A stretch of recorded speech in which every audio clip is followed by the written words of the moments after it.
Hearty welcome to all. BPAG 171.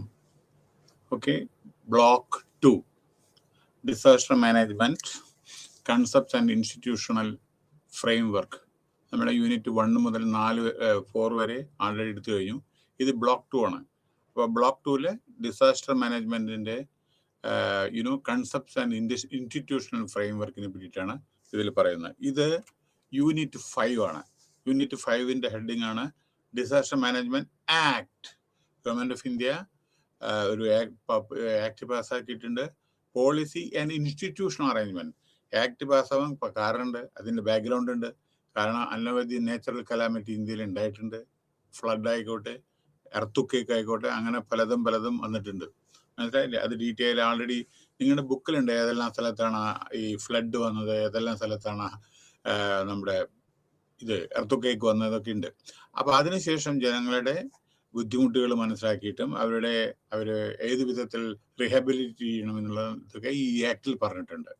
Okay, അത് നമ്മൾ detail ആയിട്ട് പിന്നീട് പറയാം. അതിനപ്പം ഗവൺമെൻറ് ചില പോളിസി ഗൈഡ് ലൈൻസ് ഇഷ്യൂ ചെയ്തിട്ടുണ്ട്. സെൻട്രൽ ഗവൺമെൻറ്റിൻ്റെ ഉണ്ട്. അതേപ്രകാരം സ്റ്റേറ്റ് ഗവൺമെൻറ്റിനും അതാത് ഡിസ്ട്രിക്റ്റും ചെയ്യേണ്ടതായ ചില കാര്യങ്ങളുണ്ട്. ഇൻ കേസ് ഏതെങ്കിലും ഒരു ഡിസാസ്റ്റർ വരികയാണെങ്കിൽ നമ്മുടെ സെൻട്രൽ ഗവൺമെൻറ്റും സ്റ്റേറ്റ് ഗവൺമെൻറ്റും ഡിസ്ട്രിക്റ്റും ലോക്കൽ സെൽഫ് ഗവൺമെൻറ് ഉണ്ടല്ലോ, പഞ്ചായത്ത് രാജ്, ഇവരൊക്കെ ഇതിൽ സഹകരിച്ചേ പറ്റൂ. എന്താ കാരണം വെച്ചാൽ ഒരു ഫ്ലഡ് ഉണ്ടായി വിചാരിക്കുക, ആ ഫ്ലഡിനെ എഫക്ട് ചെയ്യുന്ന എൻറ്റയർ റീജിയനാണ്. മനസ്സിലായില്ലേ? അപ്പോൾ ആ റീജിയനിൽ ഒരാൾ ഒരു പഞ്ചായത്ത് ആയിരിക്കില്ലല്ലോ, അനവധി പഞ്ചായത്ത്. ചിലപ്പോൾ ഫ്ലഡ് പല സ്ഥലത്ത് ഒരേ സമയത്ത് ഒരു ദിവസം തന്നെ പല ഡിസ്ട്രിക്റ്റിലെ എഫക്ട് ചെയ്യും. അപ്പോൾ പല ഡിസ്ട്രിക്റ്റിലും ഉണ്ട്. Inter district coordination is required. അപ്പോൾ സ്റ്റേറ്റിന് മാത്രം ഇത് താങ്ങാൻ പറ്റില്ല. ഇതിൻ്റെ പ്രത്യാഘാതം, അതായത് ഇതിൻ്റെ ഫൈനാൻഷ്യൽ പ്രോബ്ലംസ്. അതേമാതിരി സം ടൈം ബാക്കിനോ, ഇപ്പോഴല്ല, കുറേ വർഷങ്ങൾക്ക് മുമ്പേ ലത്തൂർ, നമ്മുടെ മഹാരാഷ്ട്രയിൽ ഇതേമാതിരി ഒരു ഭൂകമ്പം ഉണ്ടാക്കിയപ്പോൾ കണ്ടമാനം ആളുകൾ മരിക്കലും നാശനഷ്ടങ്ങളൊക്കെ ഉണ്ടായി. അപ്പോൾ അത് വെറും മഹാരാഷ്ട്ര ഗവൺമെൻറ് താങ്ങാൻ പറ്റാവുന്ന ഇതല്ല. അതിൽ വീട് വെച്ച് കൊടുക്കണം, പല പല പല റീഹബിലിറ്റേഷൻ മെഷേഴ്സ് നമുക്ക് നോക്കണം. അപ്പോൾ അത് നമ്മൾ അത്തരത്തിലുള്ള കാര്യങ്ങൾ. അപ്പോൾ ആക്ട് ഉണ്ട്, പോളിസി ഉണ്ട്. ആ പോളിസി അതേ പ്രകാരം ഓരോ സ്റ്റേറ്റ് ഗവൺമെൻറ്റും പോളിസി ഉണ്ടാക്കിയിട്ടുണ്ട്. അടുത്ത് അപ്പോൾ ഇതില് ഈ യൂണിറ്റില് നമ്മൾ 5ാമത്തെ യൂണിറ്റിലെ ഡിസാസ്റ്റർ മാനേജ്മെന്റ് ആക്ടിനെ പറ്റിയിട്ട് 2005 പാസ്സാക്കിയത്. നമ്മുടെ പാർലമെന്റ് പാസ്സാക്കിയത് 2005. Institutional framework under the disaster management act. പിന്നെ റോൾ ഓഫ് സെൻട്രൽ ഗവൺമെന്റിന് സ്റ്റേറ്റ് ഗവൺമെന്റ് റോള്. അല്ലാണ്ട് സ്റ്റേറ്റ് ഗവൺമെന്റ് എല്ലാം ചെയ്യാൻ പറ്റില്ല, സെൻട്രൽ ഗവൺമെന്റ് എല്ലാം ചെയ്യാൻ പറ്റില്ല. കാരണം സ്റ്റേറ്റിൽ വെള്ളപ്പൊക്കം ഉണ്ടെങ്കിൽ സ്റ്റേറ്റ് അല്ലേ ഫുൾ ആയിട്ടുള്ള ഇൻവോൾവ്മെന്റ് വേണ്ട. സെൻട്രൽ അസിസ്റ്റൻസ് അല്ലേ കിട്ടൂ. എന്താ അസിസ്റ്റൻസ്?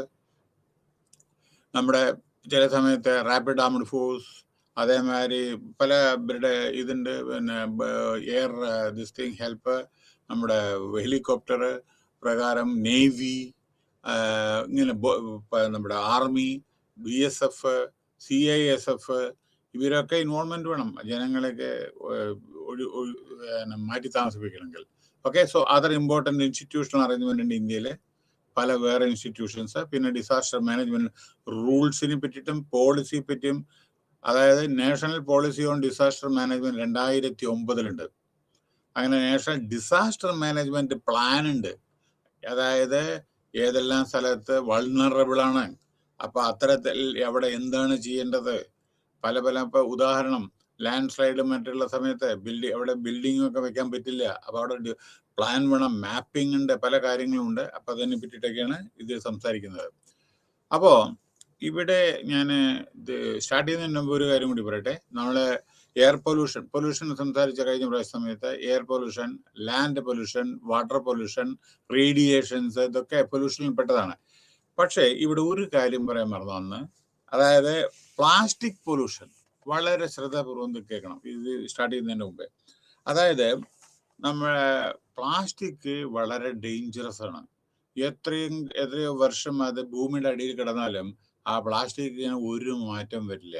50 കൊല്ലം കിടന്നാലും ആ പ്ലാസ്റ്റിക് ഭൂമിയുടെ അടിയിൽ അതേ പ്രകാരം ഇരിക്കും. അപ്പോൾ വളരെ ഡേഞ്ചറസ് ആണ് ഈ പ്ലാസ്റ്റിക്. അതേമാതിരി നമ്മളൊക്കെ വലിച്ചെറിഞ്ഞ് തിന്നുന്നത് പശുക്കള്, അതേമാതിരി ആന, ഇതൊക്കെ വിശക്കുമ്പോൾ അതെല്ലാം തിന്നും. അപ്പോൾ അതെല്ലാം ആമാശയത്തിൽ മറ്റേ അവരുടെ ശരീരത്തിൽ കംപ്ലീറ്റ് ഇതെല്ലാം സ്റ്റോർ ചെയ്തിട്ട് ഓപ്പറേഷൻ ചെയ്തെടുക്കാൻ പല പല പല പല ഇൻസിഡൻറ്റും. ഇതിന് പുറമെ നമ്മളെ ഒരു കെയർലെസ് ആയിട്ട് നമ്മൾ ഈ പ്ലാസ്റ്റിക് വലിച്ചെറിയുന്നു. അപ്പോൾ അതിൻ്റെ നമ്മൾ കടലിലേക്ക് തള്ളുന്നു, ഈ നദിയിലേക്ക് തള്ളുന്നു, നദി കടലിൽ പോകണമെന്നു. അപ്പോൾ നമുക്ക് എന്ത് വേണമെങ്കിലും വെള്ളത്തിൽ ഒഴുക്കാം എന്നുള്ള ഒരു ധാരണ, അതിനാണ് പ്ലാസ്റ്റിക് പൊല്യൂഷൻ പറയുന്നത്. വളരെ അപകടകരമായ ഒരു ഇതാണ് പ്ലാസ്റ്റിക് പൊല്യൂഷൻ. അപ്പോൾ ഇതിൽ നോക്കൂ, ഓരോരോ സ്റ്റേറ്റിലെ ഓരോരോ ഇതിൻ്റെ ക്ലീനിങ് കടലിൽ നിന്ന് എന്താ, അതായത് ഉദാഹരണം take the example in Kerala, plastic പൊല്യൂഷൻ്റെ ഒരു Kerala state coastal area development corporation ഉണ്ട്, ഇവിടെ രൂപീകരിച്ചിട്ടുണ്ട്. കോസ്റ്റൽ അതായത് നമ്മുടെ കടൽ തീരമാണ്. അപ്പൊ ഇത് പറയുന്നത് പല സ്റ്റേറ്റിനും അപ്ലിക്കബിൾ ആണ് കേട്ടോ.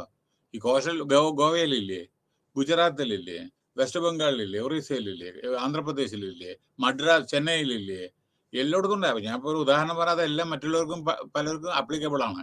പക്ഷെ ഈ പറയുന്ന കോസ്റ്റൽ ഏരിയ ഹരിയാനയിലോ പഞ്ചാബിലോ ജമ്മു കാശ്മീരിലോ ഇല്ല. Where sea is not there other side both east or west. പക്ഷെ മറ്റുള്ള സ്ഥലങ്ങളിലെല്ലാം ഉണ്ട്, മനസ്സിലായില്ലേ?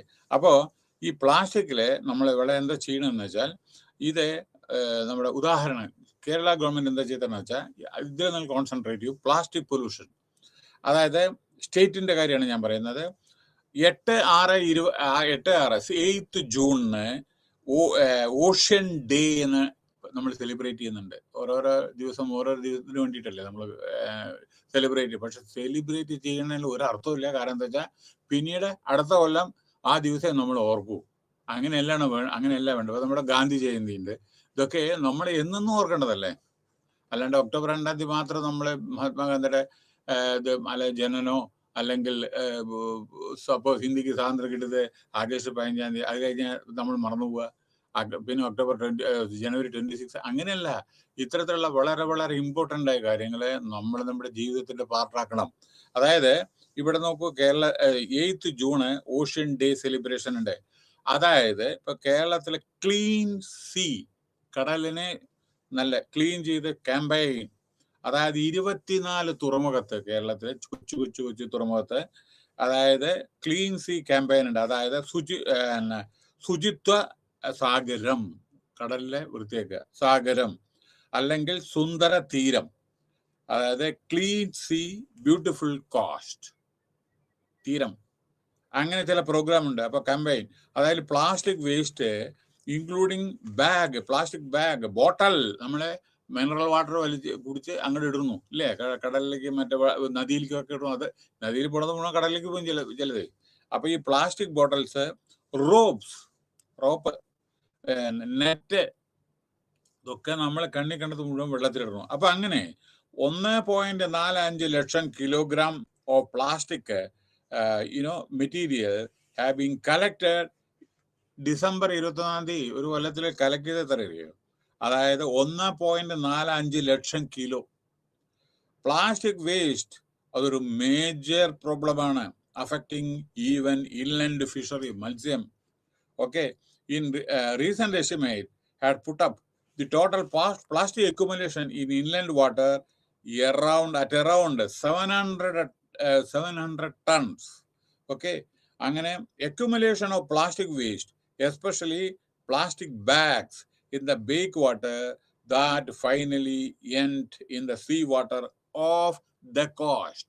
അതായത് തിരമാല അടിക്കുമ്പോൾ അത് തീരത്തിലേക്ക് അടുക്കുന്നു അല്ലെ, കടലിലെ തിരമാല. അപ്പോൾ വളരെ നമ്മളെ ശ്രദ്ധിക്കേണ്ട കാര്യങ്ങളാണ്. ഇനി ഡിസാസ്റ്റർ മാനേജ്മെന്റ് ആക്ടിന്റെ പോളിസി ഇൻസ്റ്റിറ്റ്യൂഷണൽ അറേഞ്ച്മെന്റിനെ പറ്റിയിട്ടാണ് പറയുന്നത്. Introduction. Disaster management can be defined. ഇത് ഞാൻ അഡീഷണൽ ആയിട്ട് പറയുന്നത് നിങ്ങളുടെ പുസ്തകത്തിലുള്ളതല്ല, അതാണ് ഞാൻ അഡീഷൻ. പക്ഷെ ഞാൻ എപ്പോഴും പറയാറുണ്ട്, പുസ്തകത്തിലുള്ളത് നിങ്ങൾ വായിക്കുക, പക്ഷെ അഡീഷണൽ ഇൻഫർമേഷൻ തരുന്നതാണ് എൻ്റെ ഡ്യൂട്ടി, മനസ്സിലായില്ലേ? അല്ലാണ്ട് ബുക്കിൽ മാത്രം. കാരണം ഓരോ ദിവസങ്ങളിലും പല സംഭവ വികാസങ്ങളും രാജ്യത്തും ലോകത്തും നടക്കുന്നുണ്ട്. പുസ്തകത്തിലുള്ളത് ചിലപ്പോൾ 1, 2, 3 കൊല്ലം മുമ്പേത്തെ ചില കാര്യങ്ങളായിരിക്കാം. ഓക്കെ, ചിലപ്പോൾ ഇന്നലെ നടക്കുന്നോ മിന്നാൻ നടക്കുന്നോ കാര്യങ്ങളാവണമെന്നില്ല ചിലപ്പോഴേ. പക്ഷെ നിങ്ങളെ മാതിരിയുള്ള ആളുകൾ അത് ലേറ്റസ്റ്റ് ആയിട്ടുള്ള റിലവൻ്റ് ആയിട്ടുള്ള ഓരോ കാര്യങ്ങൾ നിങ്ങൾ മനസ്സിലാക്കണം. അപ്പോൾ നമ്മൾ സാധാരണ പഠിക്കുക air pollution, water pollution, land pollution, radiation, ഇതില്ല. പ്ലാസ്റ്റിക് പൊല്യൂഷൻ വളരെ വളരെ ഡേഞ്ചറസ് ആണ്. കാരണം ഈ മൃഗങ്ങളെല്ലാം തിന്നുക, കാരണം വിശന്നിട്ട് അവർ തിന്നൊന്നുമില്ല. അപ്പൊ അത് പിന്നെ എന്നിട്ട് അവരുടെ ചത്താൽ അതിനെ ഓപ്പറേറ്റ് ചെയ്യുക അല്ലെങ്കിൽ പോസ്റ്റ്മോർട്ടം ചെയ്യുന്ന പല ഇൻസിഡന്റ് ഉണ്ടായി ആനയ്ക്കൊക്കെ. ആദ്യ സമയത്ത് ഉരുപ്പടി കിലോ അതിൻ്റെ ഉള്ളിൽ നിന്ന് പ്ലാസ്റ്റിക് ബാഗുകളും എടുത്ത്, കാരണം അതിന് വിശപ്പിന് അത് തിന്നുന്നതാണ് അതൊക്കെ. അപ്പൊ അത്തരത്തിലുള്ള കാര്യങ്ങളൊന്നും നമ്മൾ വലിച്ചെറിയരുത്. നമ്മൾ എന്താ ചെയ്യുന്നതെന്ന് വെച്ചാൽ, നമ്മൾ നമ്മുടെ വീടും പരിസരവും വൃത്തിയാക്കാൻ ആഗ്രഹിക്കുന്നു, പക്ഷേ അടുത്ത വീട്ടിലേക്ക് നമ്മൾ അങ്ങോട്ട് മാലിന്യം ഇടണം ഇല്ലേ? നമ്മൾ we are not bothered about others. We have become more selfish, which is very dangerous. അതായത് ഞാൻ, എൻ്റെ, അല്ലെങ്കിൽ എനിക്ക് വേണ്ടി എന്ന് മാത്രം ഓർത്തുണ്ടെങ്കിൽ ചിലപ്പോൾ നമ്മൾ എമർജൻസി സിറ്റുവേഷൻ ആകുമ്പോൾ നിങ്ങളെ ഹെൽപ്പ് ചെയ്യാൻ മറ്റുള്ളവർ ഇല്ലാതെ ചിലപ്പോൾ ഉണ്ടാവില്ല. അപ്പൊ അതുകൊണ്ട് നമ്മളും വൃത്തിയാവണം, മറ്റുള്ളവരും അതെ, അവരെയും നന്നായിട്ട് ജീവിക്കാൻ അനുവദിക്കണം. അപ്പോൾ always you should be happy, you make others also happy. മനസ്സിലായില്ലേ? പിന്നെ വേറൊരു കാര്യം എന്താണ് പറയേണ്ടതെന്ന് വെച്ചാൽ, ഈ you are all I think already working or upcoming, എനിക്കറിയില്ല നിങ്ങൾ ഏത് കാറ്റഗറിയിൽ ഏജിലും എനിക്കറിയില്ല. പക്ഷെ ഞാൻ പൊതുവെ പറയട്ടെ, 1-2 ബേസിക് കാര്യങ്ങൾ നമ്മൾ ഓർക്കേണ്ടതുണ്ട്. അതായത് career we have to build up step by step, not all of a sudden. അത് വളരെ കഷ്ടപ്പെട്ടിട്ട് വേണം കാരിയർ മേപ്പിട്ട് പോകാൻ. അതെന്താ കഷ്ടപ്പെടണമെന്ന് വെച്ചാൽ, ചിലർ ഈസി ആയിട്ട് മേപ്പിട്ട് പോകേണ്ട അതേമാതിരി ഈസി ആയിട്ട് കീപ്പിട്ട് മുഴുവൻ. അതല്ല, എക്സ്പീരിയൻസും നോളജും കൂടി മെല്ലെ മെല്ലെ മെല്ലെ വളർന്നു വരാൻ നോക്കണം. വളരെ skilled manpower is required for India, for and each and every state. Not only qualification, okay, സ്കില്ലും വേണം, അത് ഹാൻഡിൽ ചെയ്യാനുള്ള കഴിവ് വേണം. ഒരു ഡ്രൈവർക്ക് ഒരു മോട്ടോർ വെഹിക്കിൾ ആണ് ചോദിക്കുക, അയാളുടെ സർട്ടിഫിക്കറ്റ് ഉണ്ട്, ലൈസൻസ് ഉണ്ട്, വണ്ടി ഓടിക്കാൻ അറിയില്ലെങ്കിൽ എന്ത് ചെയ്യും? മനസ്സിലായില്ലേ? പൈലറ്റ് ലൈസൻസ് ഉണ്ട്, അപ്പൊ പ്ലെയിൻ പറപ്പിക്കാൻ അറിയില്ലെങ്കിൽ എന്ത് ചെയ്യുക? അപ്പൊ അതുകൊണ്ട് not only academic, be practical also. Additional information വളരെയധികമായിട്ട് നല്ല skill. there is a skill shortage throughout the country. പ്രത്യേകം ഓർക്കുക, ജോബിനല്ല പ്രശ്നം, skilled employees are not available. അങ്ങനെ വിചാരിക്കരുത്. നിങ്ങൾ വിചാരിക്കും എല്ലാവർക്കും ക്വാളിഫിക്കേഷൻ ഉണ്ടല്ലോ, എല്ലാവർക്കും ക്വാളിഫിക്കേഷൻ ഉണ്ടല്ലോ. അല്ല, അങ്ങനെയല്ല സ്ഥിതി വളരെ പരിതാപകരമാണ്. കാരണം ഒരു 10 വേക്കൻസിക്ക് വേണ്ടിയിട്ട് ലക്ഷക്കണക്കിലുള്ള ആളുകളൊക്കെയാണ് അപ്ലൈ ചെയ്യുന്നത്. അതിലൊക്കെ ഹയർ ഞാനത് ആൾറെഡി ഞാൻ പറഞ്ഞു കഴിഞ്ഞതുകൊണ്ട് ഞാൻ റിപ്പീറ്റ് ചെയ്യുന്നില്ല. ഓവർ ക്വാളിഫൈഡ് പീപ്പിളാണ് ദർ ആർ അപ്ലൈ. അപ്പൊ എന്താണെന്ന് വെച്ചാൽ, employer always expect skilled man power, whether it is IT, whether it is something else, അതൊരു സ്കിൽഡ് മാൻ പവർ ഉണ്ട്. അപ്പൊ നമ്മളെപ്പോഴും ഓരോരോ ലൈനിൽ, ഏത് ലൈൻ നിങ്ങൾ സെലക്ട് ചെയ്താലും അതിൽ പ്രൊഫഷണൽ ആയിട്ട് എക്സൽ ചെയ്യണം. Number 1. Number 2, when you are working in a company, there may be politics and so many groupism and so many other things. I don't want to elaborate. So many things will be there. But kindly remember one thing. You have to cultivate good habit in the office. Working environment should be there properly. Interpersonal relations should be there, without which you will be very, very difficult, because daily you have to work between 9:30 and 6 o'clock or 5 o'clock or whatever is there, and daily you have to meet your colleagues, and interpersonal relationship should be there. അതായത് നിങ്ങൾ ഒരു കൊല്ലമല്ലോ work ചെയ്യുന്നത്, 50 വയസ്സ് വരെ, 55 വയസ്സ് വരെ, 60 വയസ്സ് വരെ ഒക്കെ അല്ലേ നമ്മൾ വർക്ക് ചെയ്യുന്നത്. അപ്പൊ നല്ല റിലേഷൻ. കാരണം എന്താ പറ്റുമെന്ന് വെച്ചാൽ, വീട്ടിലും ടെൻഷൻ, ഓഫീസിൽ പോയാലും ടെൻഷൻ പാടില്ല. മനസ്സിലായി? അപ്പം വളരെ, പിന്നെ വേറൊന്ന്, ഡിഫറൻസ് ഓഫ് ഒപ്പീനിയൻ ഉണ്ടാവും, അത് ഇൻഡിവിജ്വലിന് എല്ലാം ഉണ്ടായിരിക്കും. പക്ഷേ ടോളറൻസ് ആണ് വേണ്ടത്. അതേമാതിരി you try to help others and take help, give help and take help. നിങ്ങൾ ആൾവേസ് മറ്റുള്ളവർ സഹായിക്കണം, അതേമാതിരി ഇങ്ങോട്ട്. എന്നാലേ അവർ നിങ്ങളെ when you are in need of their help, they will also accept. പിന്നെ another important thing which I want to tell you that, ഇതെല്ലാം ഓർക്കണം. എന്താ കാരണം എന്ന് വെച്ചാൽ, ഇത് ജീവിതത്തിന്റെ പാർട്ടാണ്. പല പ്രശ്നങ്ങളും ചിലപ്പോൾ ഉണ്ടാകും. ഈ വീട്ടിലായാലും ശരി, ഓഫീസിലായാലും ശരി, വേറെ എവിടെയെങ്കിലും ശരി, എവിടെയെങ്കിലും. ഓക്കെ, നോ ഇപ്പോഴെല്ലാം ന്യൂക്ലിയർ ഫാമിലിയാണ് എല്ലാം ഉണ്ട്. പക്ഷെ ബേസിക് ലൈഫിൽ ഒരു കാര്യം നിങ്ങൾ ഓർക്കേണ്ടത് എന്താ വെച്ചാൽ, don't hate anybody. If you can help somebody, please help. If you cannot help, no problem. Don't help because you are not in a position to help them. But don't hate anybody. Try, if you can, you help them. If you cannot, okay, no problem at all. If you are unable to help them, there is no problem at all. But don't hate anybody. എന്തുകൊണ്ടാണ് ഇത് പറയണമെന്ന് വെച്ചാൽ, when you are in need, these people will sometimes help you. Your real friend or somebody or relations will not sometimes help you. Remember, so basic principle in the life, in life you have to understand, always we have to keep up with the good relationship with each and everybody. Good relationship, sensible, വളരെ വളരെ intelligent ആയിട്ടുള്ള വളരെ നല്ല. കാരണം എന്താ വെച്ചാൽ, നമ്മള് ഈ ലോകത്തിൽ തന്നെ നമ്മള് എത്ര കൊല്ലം, നമ്മള് എത്ര വർഷമാണ് നമ്മൾ ജീവിക്കുന്നത് നമുക്കറിയില്ലല്ലോ. പക്ഷെ വെൻ യു ആർ ലൈവ്, നമ്മൾ വളരെ ഹാപ്പി, ആ എൻവയോൺമെന്റും ടുഗദർനെസ്സും ബിലോങ്ങിങ്നെസ്സും ഇതെല്ലാം അത്യാവശ്യമായിട്ട് പരിണമിക്കും. കാരണം ഇന്നത്തെ കാലത്ത് അത് കമ്മിയായിട്ട് വരുന്നത് കാണാണ് നമുക്ക് കാണാം, എത്രയോ പ്രോബ്ലംസ് വന്നുകൊണ്ടേയിരിക്കുന്നു. So anyway, that is one thing. Now നമ്മുടെ ഗവൺമെന്റ് ഓഫ് ഇന്ത്യ അനവധി ഇൻസ്റ്റിറ്റ്യൂഷൻസ് ഉണ്ടാക്കിയിട്ടുണ്ട്. അതായത് നമ്മുടെ ഈ ഡിസാസ്റ്റർ മാനേജ്മെന്റിന്റെ, ഞാൻ ഇതെല്ലാം ജനറലായിട്ട് പറയുന്നത് എന്തുകൊണ്ടാണെന്ന് വെച്ചാൽ, പ്രാക്ടിക്കലായിട്ടുള്ള പല കാര്യങ്ങളാണ് ഞാൻ ഇത് പറയുന്നത്. പിന്നെ എത്രയോ നമ്മള് ചിലപ്പോ ദേഷ്യപ്പെടുന്ന ആളുകളോ, അല്ലെങ്കിൽ ഒരാൾ ദേഷ്യപ്പെട്ടു വെച്ചാൽ നിങ്ങളോട് സ്നേഹമില്ല എന്നല്ല അതിൻ്റെ അർത്ഥം കേട്ടോ. നിങ്ങളോട് സ്നേഹം ഉണ്ടെങ്കിലാണല്ലോ ദേഷ്യപ്പെടൂ. നിങ്ങളോട് വെറുപ്പുണ്ടെന്നുണ്ടെങ്കിൽ ദേഷ്യപ്പെടേണ്ട ആവശ്യമില്ലല്ലോ. ഇപ്പൊ അച്ഛൻ മകളെ അടിച്ചു വിചാരിക്കുക, വെറുപ്പുണ്ടാണോ? സ്നേഹമില്ലാണ്ടാണോ? അല്ലല്ലോ. അത് നന്നാവാൻ വേണ്ടിയിട്ടും നല്ല നല്ല ഉദ്ദേശത്തോട് കൂടിയിട്ടല്ലേ. അപ്പൊ ആരെങ്കിലും അങ്ങനെ ദേഷ്യപ്പെട്ടാലും we should not worry about that.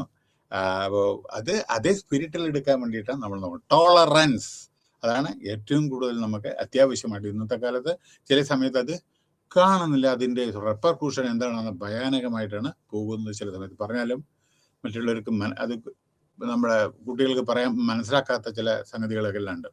Anyway, so എല്ലാവരും അതേമാതിരി അല്ല, ചിലവർ വളരെ സെർട്ടൺ പെർസെൻറ്റേജ്. അപ്പോൾ നമ്മൾ we have got a long life, so അവർ ഹെൽത്തി, വളരെ നല്ല ഫൈനാൻഷ്യലി സൗണ്ട്, അതൊക്കെ നമ്മൾ എല്ലാം വേണമല്ലോ. നമുക്ക് ഹെൽത്ത് വേണമല്ലോ, പൈസ മാത്രം ഉണ്ടായാൽ പോരല്ലോ. അപ്പം അതിനൊക്കെ ഇതെല്ലാം വളരെ പീസ്ഫുൾ മൈൻഡ് ആയിരുന്നാലാണ് നമുക്ക് ഈ പലതും നമുക്ക് ചെയ്യാൻ പറ്റൂ. നമ്മുടെ മൈൻഡ് എപ്പോഴും വളരെ ക്ലിയർ ആയിരിക്കണം. So the institutional arrangement four disaster management, അപ്പോൾ നമ്മുടെ ഗവൺമെന്റ് ഓഫ് ഇന്ത്യ ആയിക്കോട്ടെ, നമ്മുടെ സ്റ്റേറ്റ് ഗവൺമെന്റ് ആയിക്കോട്ടെ, വളരെ നല്ല ഉദ്ദേശത്തോടു കൂടിയാണ് ഈ ഇൻസ്റ്റിറ്റ്യൂഷൻ അത് വരുന്നുണ്ട്. ബോർഡ് എന്താണെന്ന്, in India can be understood through various steps initiated in the country four managing disasters effectively. അപ്പൊ പറഞ്ഞില്ലേ ഏതെല്ലാം ഡിസാസ്റ്റർ ആണെന്ന് നോക്കൂ. ചില സമയത്ത് മഴ പെയ്യും എന്ന് വിചാരിച്ചു മഴ പെയ്യുന്നില്ല വിചാരിക്കുക. Dam drop in rainfall, water level in dams dips, okay, above നമ്മുടെ എന്താണ് അതിന്റെ ഈ നമ്മുടെ ഇതുണ്ടല്ലോ റിസർവോയർ, അതില് സ്റ്റോറേജ് കപ്പാസിറ്റി, സ്റ്റോറേജ് നിന്നെല്ലാം കീപ്പിട്ട് വെള്ളം പോയിട്ടുണ്ടാവും. അപ്പോൾ കുടിക്കാൻ വെള്ളം ഉണ്ടാവില്ല, കൃഷി ചെയ്യാൻ വെള്ളം ഉണ്ടാവില്ല. അപ്പൊ വെള്ളം ഏറ്റവും അനിവാര്യമായ കാര്യമാണ്. ലോകത്തില് there is a big shortage of drinking water. പറഞ്ഞില്ലേ ഞാൻ, അത് അടുത്തൊരു ലോകമഹായുദ്ധം ഉണ്ടാകുമ്പോൾ അത് വാട്ടറിന് വേണ്ടിയിട്ടായിരിക്കും എന്നാണ് പറഞ്ഞത്. കാരണം വെള്ളത്തിന്റെ ശുദ്ധവെള്ളം കമ്മിയായി വരും. എന്താ കാരണം?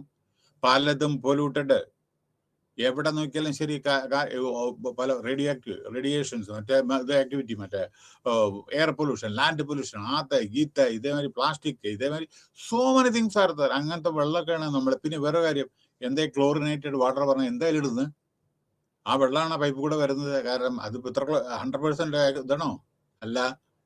അപ്പൊ അത് നമുക്ക് അസുഖങ്ങൾ എത്ര വരും നോക്കൂ, എന്തെല്ലാം അസുഖങ്ങളാണെന്ന് നോക്കൂ. Anyway, so preparedness to meet this type of ഇതിന് നമ്മൾ പ്രിപ്പയർ ചെയ്യണം, അത് റെസ്പോൺസ് ചെയ്യണം. പ്രിപ്പയർ ചെയ്യുക എങ്ങനെ? മഴ വന്നതിന് ശേഷം അല്ലല്ലോ പ്രിപ്പയർ ചെയ്യുക. മഴ വരുമ്പോൾ എന്തെല്ലാം ഡേഞ്ചറസ് സിറ്റുവേഷൻ ഉണ്ടാവും. റോഡ് ബ്ലോക്ക്, സിവറേജ് സിസ്റ്റം, അതേമാതിരി പലതും ബിൽഡിംഗ് വിൽ കൊളാപ്സ്, അതേമാതിരി മരങ്ങള് വീഴും. അങ്ങനെ ഡേഞ്ചറസ് ആയിട്ടുള്ള മരങ്ങള്, ഇലക്ട്രിക് ലൈനിലേക്ക്, അതൊക്കെ വെട്ടി മാറ്റി ശരിയാക്കണം. അതാണ് പ്രിപ്പയർഡ്നെസ്. അതേമാതിരി നമ്മളെ എന്തെങ്കിലും സംഭവിച്ചാൽ fire fighting, fire equipments, police, home guards, NGOs, local self government, ഇതന്നെ പ്രിപ്പയർഡ്. റെസ്പോൺസ് പറഞ്ഞാൽ ഇമ്മീഡിയറ്റ് റെസ്പോൺസ്. നാളെ പോവാം, ഇന്ന് അബദ്ധം പറ്റി നാളെ പോവാം, ഇന്നിപ്പോ രാത്രി അങ്ങനത്തെ അല്ല. രാത്രി സംഭവിച്ചാൽ അന്ന് തന്നെ പോകണം. കാരണം വെള്ളം കരകവിഞ്ഞൊഴുകുന്നതായിരിക്കും ചില സമയത്ത്, ആളുകളെല്ലാം ഒലിച്ചു പോകും. അപ്പൊ നമ്മുടെ കഴിയുന്ന സഹായങ്ങളൊക്കെ ആ റെസ്പോൺസ് പ്രോംപ്റ്റ് ആയിരുന്നു. പിന്നെ റിക്കവറി എന്താണ്? അതിനുശേഷം മെല്ലെ നമ്മളെ സ്റ്റെബിലിറ്റി, നാശനഷ്ടങ്ങൾ അനവധി സംഭവിച്ചിട്ടുണ്ട്, അതിനെ സ്റ്റേബിൾ ആക്കണ്ടേ. So in order to lessen the impact, അപ്പൊ നമ്മൾക്ക് ഈ പ്രിക്കോഷൻ എടുത്ത ഡിസാസ്റ്ററെ വളരെ കമ്മിയാക്കാൻ പറ്റും. നമ്മളെ ചെയ്യാൻ പാടില്ലാത്ത കാര്യങ്ങൾ ചെയ്താൽ അബദ്ധങ്ങളുണ്ടാവും ഇല്ലേ? അതല്ലേ അപ്പൊ ചെയ്യാതിരിക്കില്ലേ നല്ലത്? അതിന്റെ അർത്ഥം എല്ലാ കാര്യങ്ങളും പോസ്റ്റ്പോൺ ചെയ്യണമെന്ന് അതല്ല പറയുന്നത്. പക്ഷേ സൂക്ഷിച്ചിട്ട് വേണം. അതാണ് എല്ലാ പ്രൊജക്റ്റിനും. ഇപ്പോൾ environment clearance is very very required. കാരണം വെള്ളം, മഴ പെയ്യുന്ന സമയത്ത് മഴ പെയ്യുന്നില്ല, അപ്പൊ വെള്ളം ഉണ്ടാവില്ല. ഇപ്പോൾ today's report says that water level in reservoir it has come down like anything. അപ്പോൾ we can expect that there will be drinking water shortage. Okay, അപ്പൊ അങ്ങനെയാണ്. ഇനി institutional framework under the disaster management act, വളരെ ശ്രദ്ധാപൂർവ്വം കേൾക്കുന്നത്. National disaster management authority നമ്മൾ രൂപീകരിച്ചിട്ടുണ്ട്. India national prime മിനിസ്റ്ററാണ് ചെയർമാൻ. ഓക്കെ, ഡിസാസ്റ്റർ വളരെ വളരെ, അതായത് ഏത് സ്റ്റേറ്റിലും എവിടെയും എന്തും എപ്പോഴെങ്കിലും സംഭവിക്കുക. ഫയർ, തീ പിടിച്ചൂടെ? അതേമാതിരി വെള്ളപ്പൊക്കം ആയിക്കോട്ടെ, ലാൻഡ് സ്ലൈഡ് ആയിക്കോട്ടെ, എർത്ത് ആയിക്കോട്ടെ, ഇതൊക്കെ ഇതിൽ വരുന്നതാണ് നാഷണൽ ഡിസാസ്റ്റർ. ഇതിൽ നമ്മളെ ബഡ്ജറ്റ് അലോക്കേറ്റ് ചെയ്യുന്നുണ്ട്. അതേമാതിരി അപ്പൊ ഇതിന്റെ എവല്യൂഷൻ ഓഫ് എന്തുകൊണ്ട് അങ്ങനെ വന്നു, അതായത് പല ഇതിന്റെ ഡിസാസ്റ്റർ നമുക്ക് അനവധി വന്ന് നമ്മൾക്ക് അതേമാതിരി ചില സമയത്ത് അനവധി പ്രശ്നങ്ങൾ ഉണ്ടാക്കി. അതായത് ഡിസാസ്റ്റർ പ്രിവെൻഷൻ ഉണ്ടായിരുന്നില്ല പണ്ട്, അതായത് റിസ്ക് റിഡക്ഷൻ പണ്ട് ഉണ്ടായിരുന്നില്ല, റിലീഫ് പ്രോപ്പറായിട്ട് ഉണ്ടായിരുന്നില്ല പണ്ട്. വന്നത് അനുഭവിച്ചു, മരിച്ചവർ മരിച്ചു. ഇപ്പൊ ഞാനൊരു ഉദാഹരണം പറയട്ടെ. പണ്ട് ഭോപ്പാൽ ഗ്യാസ് ട്രാജഡി, എന്ത് റെമഡിയാണ് എടുത്തത്? അന്ന് നമുക്ക് യാതൊന്നും അതിനെ പറ്റിയിട്ട് കൂടുതൽ പരിചയം ഉണ്ടായിരുന്നില്ല. കൂടുതൽ ഇന്നും വളരെ ഇതുണ്ട് നമുക്ക്. പക്ഷേ മരിച്ചവർ മരിച്ചുപോയി, ഹാൻഡിക്യാപ്ഡ് അതിന് അഫക്റ്റ് ചെയ്ത ആളുകള് ഇപ്പോഴും അത് അനുഭവിച്ചു കൊണ്ടേയിരിക്കുന്നു. അപ്പൊ നമുക്ക് അന്ന് ഇതിനുള്ള ഇതുണ്ട്. ഇപ്പൊ കുറെയൊക്കെ സയന്റിഫിക് വേ നമുക്ക് പ്രഡിക്റ്റ് ചെയ്യാൻ പറ്റും കേട്ടോ. പിന്നെ യെസ്, നാഷണൽ എക്സിക്യൂട്ടീവ് കമ്മിറ്റിന്റെ ഫങ്ഷൻസിന്റെ ഇതുണ്ട്. ഫങ്ഷൻസ് എന്താണ്? National disaster authority. National authority പറഞ്ഞ എവല്യൂഷൻ, അതായത് ഇവിടെ എന്താണ് ഗവൺമെന്റ് ഓഫ് ഇന്ത്യ, അതായത് ആക്ടിനെ പറ്റിയിട്ടാണ് പറയുന്നത്. നമ്മുടെ 5 ഇയർ പ്ലാനില് 10ാമത്തെ 5 ഇയർ പ്ലാൻ ഇതിൽ ഡിസാസ്റ്റർ മാനേജ്മെന്റ് അതോറിറ്റി ഉണ്ടാക്കാൻ വേണ്ടി പറഞ്ഞിട്ട് അതിന് പൈസ മാറ്റി വെച്ചിട്ടുണ്ട്. അതില് പ്രൈം മിനിസ്റ്റർ, സെൻട്രലിലെ ചീഫ് മിനിസ്റ്റർ, സ്റ്റേറ്റിലെ ഓരോരോ ബോർഡിനെ പറ്റിയിട്ട്, അതായത് SDMA പറഞ്ഞ സ്റ്റേറ്റിലത്തെ, NDMA പറഞ്ഞ സെൻട്രല്, പിന്നെ ഡിസ്ട്രിക്റ്റില് പറയുന്ന DDMA. അതേമാതിരി ഒരു ഇൻസ്റ്റിറ്റ്യൂഷൻ സ്ഥാപിച്ചിട്ട് ഡിസാസ്റ്റർ മാനേജ്മെന്റ് ഇൻസ്റ്റിറ്റ്യൂഷൻ, അതാണ് NIDM, നാഷണൽ ഡിസാസ്റ്റർ. പിന്നെ റെസ്പോൺസ് കുട്ടനാട്ടി പെട്ടെന്ന് നിങ്ങൾക്ക് അറിയാലോ, ബോട്ട്, അത് ഫൈബർ ബോട്ട്, അതേമാതിരി പിന്നെ ഇവരുടെ ടീമുണ്ട്. NDRF നിങ്ങൾക്കറിയാം. ജസ്റ്റ് ഊട്ടിയിലെ നമ്മുടെ കോയമ്പത്തൂരിന്റെ അടുത്ത് അന്ന് നമ്മുടെ chief of this thing Bipin Rawat മരിച്ച സമയത്ത് എത്ര മിനിറ്റ് കൊണ്ട് എത്തിയ കാട്ടില് NDRF ഒന്ന് ആലോചിച്ച് നോക്കൂ. ആ പ്ലെയിൻ ഡിസാസ്റ്റർ ടൈമിൽ ഹെലികോപ്റ്റർ എന്തോ അപകടത്തിൽ പറ്റി പെട്ടെന്ന് എത്തിയില്ലേ അവിടെ. ഇതിലെ NDRF they are playing a very big role. എല്ലായിടത്തും എത്തും അവര്. വെള്ളപ്പൊക്കം ആയിക്കോട്ടെ, എന്തായിക്കോട്ടെ, അത് നമ്മുടെ സെൻട്രൽ ഗവൺമെന്റിന്റെ ഒരു ഇതാണത്, അറേഞ്ച്മെന്റ് ആണ്. ഏത് സ്റ്റേറ്റിൽ വേണിച്ചാലും അവര് അയക്കുന്നതായിരിക്കും. Role of central and state government. Okay, ഇനി role of central government and state government. Okay, ഫംഗ്ഷനോ MDMA പറഞ്ഞ ഒരു പോളിസി ഫംഗ്ഷൻ പറഞ്ഞാൽ പോളിസി ഉണ്ടാക്കുക, അതേപ്രകാരം നാഷണൽ പ്ലാൻ ഉണ്ടാക്കുക, കോർഡിനേഷൻ വേണം, അതേമാതിരി ഗൈഡ് ലൈൻസ് ഇഷ്യൂ ചെയ്യണം, പിന്നെ broad policies, disaster management policies, അങ്ങനെയൊക്കെ ഏതെല്ലാം വിധത്തിൽ ഡീൽ ചെയ്യണം അതൊക്കെയാണ് ഇതിൽ പറയുന്നത്. ഓക്കെ, ഡിസ്ട്രിക്ട് ലെവൽ അത് വരുന്നുണ്ട്. പിന്നെ ഇനി role of central and state government. Central ഗവൺമെന്റിലെ എന്താ റോള്? അതായത് എവിടെ ഉണ്ടെന്നുണ്ടെങ്കിൽ സെൻട്രൽ ഗവൺമെന്റ് ആദ്യം മെട്രോളജിക്കൽ ഡിപ്പാർട്ട്മെന്റ് അറിയിക്കണത് സ്റ്റേറ്റിന്. ഇല്ലാതെ കാരണം കൺട്രോൾ ഡൽഹി, ഇത് അവർക്ക് അറിയാതെ മുഴുവൻ. അപ്പോൾ അതിന് സെപ്പറേറ്റ് ഇതുണ്ട്, വിങ് ഉണ്ട്. അവര് വാൺ ചെയ്യും. സൈക്ലോൺ, സുനാമി ഇതേമാതിരിയുള്ള വരും. ആന്ധ്രാപ്രദേശ് ബെൽറ്റ്, ഒറീസ, ചെന്നൈ മറ്റുള്ള സ്ഥലങ്ങളിലൊക്കെ വരുമ്പോൾ പ്രിക്കോഷൻ എടുക്കും. വെസ്റ്റ് ബംഗാൾ ഇതേമാതിരിയുള്ള ബേ ഓഫ് ബംഗാൾ കടൽ തീരങ്ങളിൽ. അപ്പോൾ അത് central government rule giving warning to state government. ഞാൻ മേജറായിട്ടുള്ള കാര്യങ്ങളാണ് പറയുന്നത്. പിന്നെ അതേമാതിരി മാത്രമല്ലല്ലോ, they have to provide help to the state by way of dispatching മറ്റേ നമ്മുടെ NDRF, അതേമാതിരി BSF, CASF, CRPF, army, navy ചില സമയത്ത് വേണം. കാരണം വെള്ളപ്പൊക്കത്തിൽ നേവിയല്ലേ പറ്റൂ. ആളുകൾ വെച്ച് പോയിട്ടുണ്ടെങ്കിൽ ആരെ പിന്നെ എടുക്കുക? ആർമിക്ക് പറ്റില്ലല്ലോ, നേവി. അപ്പൊ ഇതൊക്കെ സെൻട്രൽ ഗവൺമെന്റ് ഇതാണ്. ഞാൻ ബ്രീഫായിട്ട് പറയാണ് കേട്ടോ. അപ്പൊ rule of central ministry, there is A ministry also, ministry of home affairs. അവര് ആണ് ഇത് എല്ലാം കൺട്രോൾ ചെയ്യുന്നത്. നമ്മുടെ നേഷന്റെ പിന്നെ നാഷണൽ ക്രൈസിസ് മാനേജ്മെന്റ് കമ്മിറ്റി ഉണ്ട്. അപ്പോൾ സെൻട്രൽ ഗവൺമെന്റിന്റെ വളരെ നോക്കൂ. പിന്നെ വേറൊരു കാര്യങ്ങളുണ്ട്, അവരുടെ കോർഡിനേഷൻ ഉണ്ട് സെൻട്രൽ ഗവൺമെന്റിൽ. ഇങ്ങനെ ഈ മിനിസ്ട്രിയില് ഹോം അഫയേഴ്സ് ആണ് എങ്കിലും പിന്നെ വേറെ ഒരു ഇത് കൂടി ഉണ്ട്.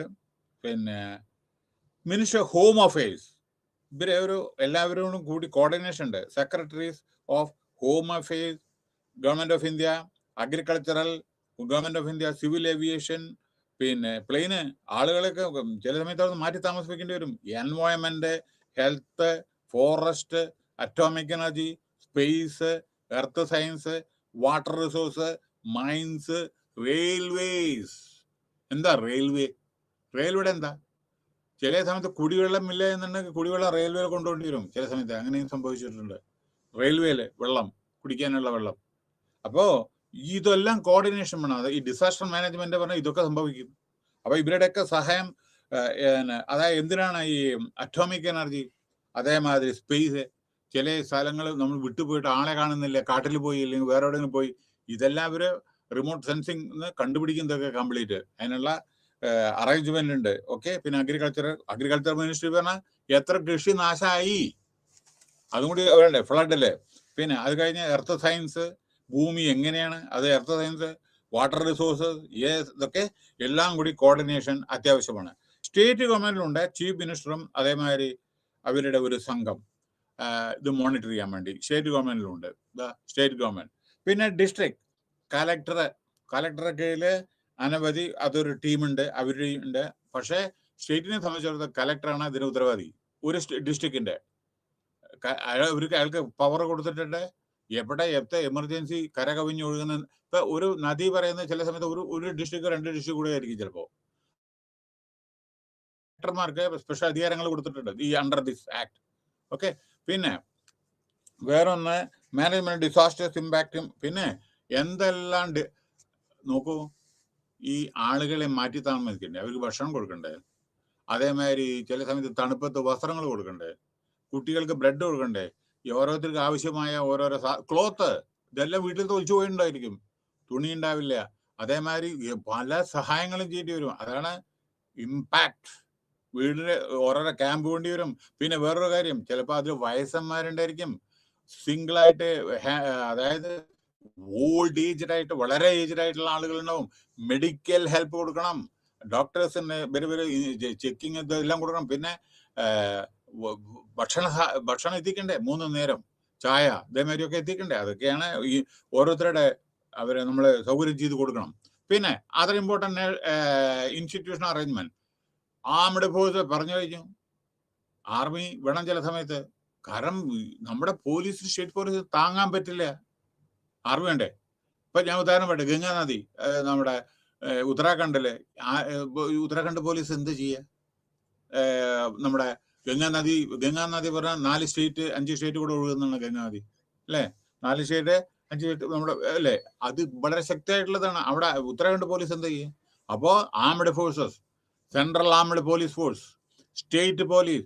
പക്ഷെ അതിന്റെ അർത്ഥം സ്റ്റേറ്റ് പോലീസും ചെയ്യണം. ഞാനും പറഞ്ഞത് സ്റ്റേറ്റ് പോലീസിന് മിണ്ടാതിരിക്കാൻ പറ്റില്ല, അവർക്ക് ചെയ്യണം, അവരാൽ സാധിക്കുന്ന അവർ ചെയ്യണം. Fire service. എന്താ കാരണം അറിയോ? ഈ ആർമഡ് ഫോഴ്സസ് സ്പെഷ്യലി ട്രെയിൻഡ് ആണ് ഇതിനൊക്കെ.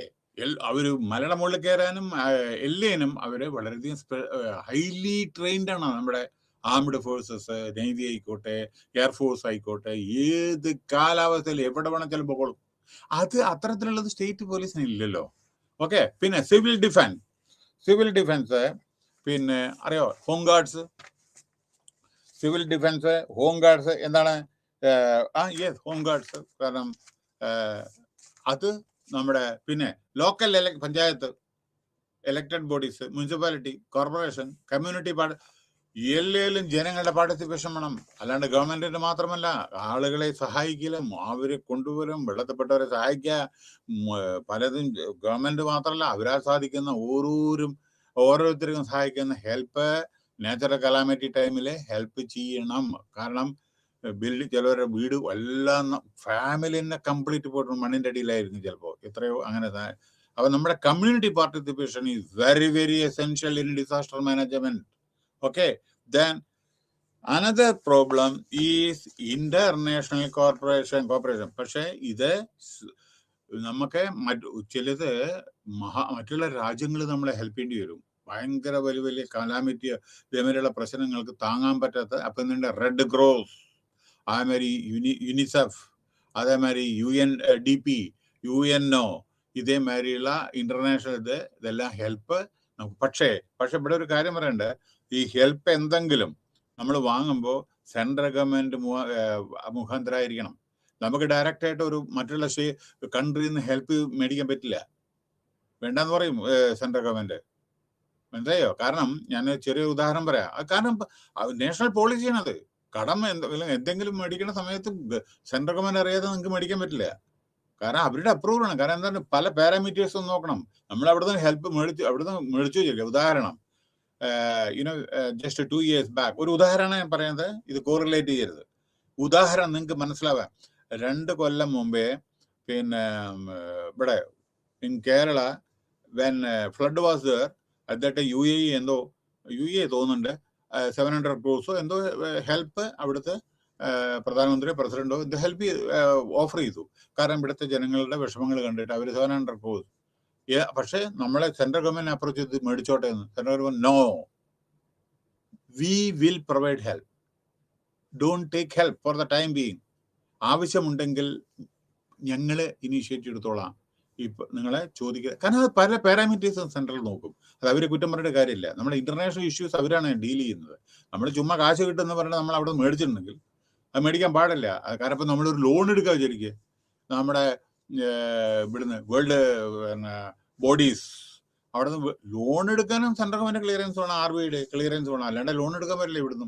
ഇപ്പം ജർമ്മനി ആയിക്കോട്ടെ, ജപ്പാൻ ആയിക്കോട്ടെ, ലോൺ പല പ്രൊജക്റ്റിനും ലോൺ ഗവൺമെന്റ് അപ്രൂവലിലൂടെ എല്ലാം എടുക്കാൻ പറ്റും. സ്റ്റേറ്റ് ഗവൺമെന്റ് കടമെടുക്കുക, പക്ഷേ with approval of the central government. Now civil defence, local elected body, international corporation ഞാൻ പറഞ്ഞു ഇല്ല. പിന്നെ വേറെ കാര്യം, ഉദാഹരണം ഇപ്പൊ കേട്ടോളൂ. ഇന്റർനാഷണൽ ഒറ്റ പറയാം ഉദാഹരണം, യുക്രൈൻ. ഇപ്പൊ നിങ്ങളുടെ മുമ്പിൽ നടക്കുന്നതല്ലേ യുക്രൈൻ യുദ്ധം.